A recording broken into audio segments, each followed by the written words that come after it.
This is a butternut squash soup. You know, October we go into fall, and once again it keeps simple ingredients, 4 ingredients. You've got stock, butternut squash, sour cream, and then a little bit of salt and pepper. I like to add, it's optional, a little bit of cayenne pepper, because cayenne pepper, what it does is it catches the back of your throat just there, and it gives you a little bit of heat, and it's kind of nice because you have it and you're like, and you're like, ooh, hello. You need a little bit of sour cream. You want to use sour cream and not heavy cream because it's already sweet enough. So sour cream adds a little bit of tartness to it. And then you want a little bit of chive. Chive or scallion tail just adds a little bit of onion taste to it. First of all, I want to say thank you so much to you, Mister, for everything you do for us and allowing an Englishman to cook for you. You've got some courage. Definitely. I think Her Royal Highness will give you an award for that. We're going to have a butternut squash soup, and me and Erin had a jolly good chat before about food, and one of the things is with food, if you can keep food as itself, not add too many ingredients, and that's what we've done with this. We've taken the squash, cooked it in some stock, and when I first played about with the recipe, I tried being French trained, heavy cream with it, being naughty, and I found that it didn't work, and then we put a little bit of sour cream in there, and that's how we come up with, you're going to get some small squash balls in there, and it's basically the same squash, but we used a melon baller to make them like a pea, just to give the tongue texture when you're having it. I hope you enjoy it. If you don't, you won't have to pay. As I said, enjoy. Thank you so much. These are done. So now they're just going to rest for 5 minutes. A great tip for you at home: whenever you cook steak or meat or fish, take a garlic clove on a fork and just rub it while it's hot, and the taste it adds to it is fabulous. I learned how to make this in Sicily, and I was really impressed. I thought I'd learned how to cook steak by the French, but I went over there and this old Sicilian man who had big eyebrows, you know, like them big eyebrows, like something from Star Trek. He showed me how to make this dish, and I was terribly impressed. So we've allowed this steak to sit for about 5 minutes now. What we're going to do is slice the steak. We're going to take off the excess fat off the steak because that's not very pleasant on the palate. So we're just going to cut that off, that excess bit of fat. It's always important to let that steak rest. If you don't let it rest, all the juices are just going to seep out. So you don't really want this piece of fat in there. We want it in the pan to protect it and to add flavour.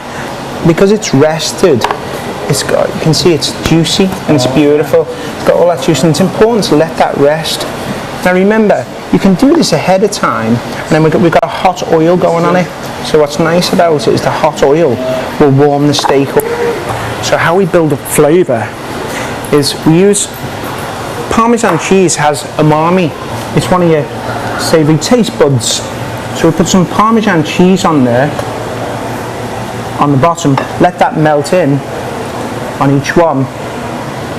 That's why we love Caesar salad.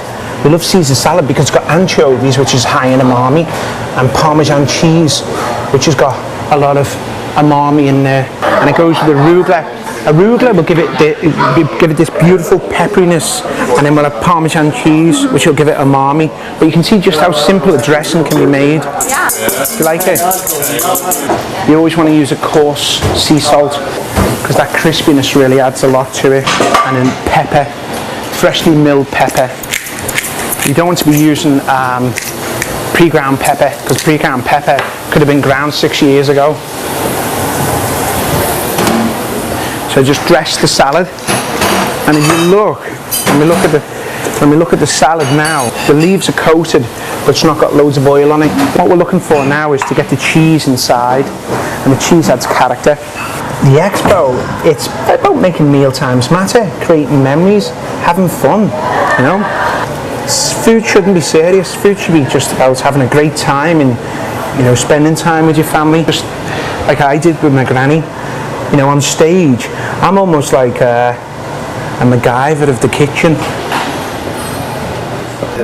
Happy days. Looking for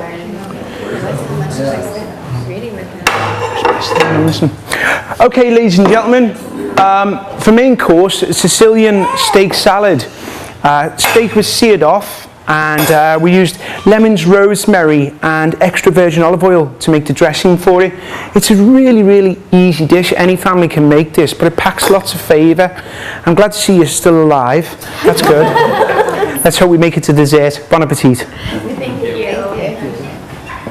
What we've done is we took the classic bananas Foster that was created in Brennan's restaurant, and we took a little bit of a different approach. We made the syrup beforehand, and then we just add the bananas now.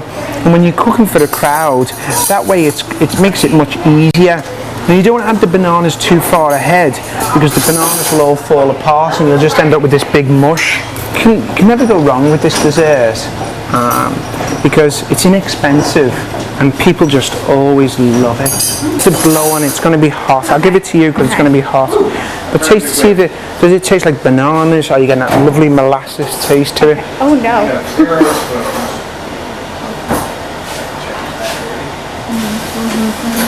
Good. That's delightful. Delightful. Woohoo! Always take your ice cream out about 15 minutes before you serve it. That way you're not wrestling with it. Flames were leaping up to the ceiling. Give them a bashing. And then what we're going to do is just add character. So you got soft on soft, so a little bit of character by a broken cookie. Have a taste. Make sure that Girl Scout cookie's okay. We'll take this in and make some people smile. Happy days. Right, my dear. Blackberry for this or that to be taken care of. John. He said chicken piccata. That's his signature dish. Chicken piccata. Signature dish. Funny thing is, she doesn't care for it much. We're just finishing up now. We've had a smashing time in the Fisher House today. We're coming back in about a month's time, October 6th, Sandestin Resort, the Dash Around the Table tour. Do not miss it. I promise it's going to be the best Saturday night out you've had for a long time. Lots of laugh, lots of food, of course meeting new people in your community, shopping, and of course me, the cheeky monkey. So come along, have a wee drink, get your dancing shoes on. I'll see you there. Cheerio for now.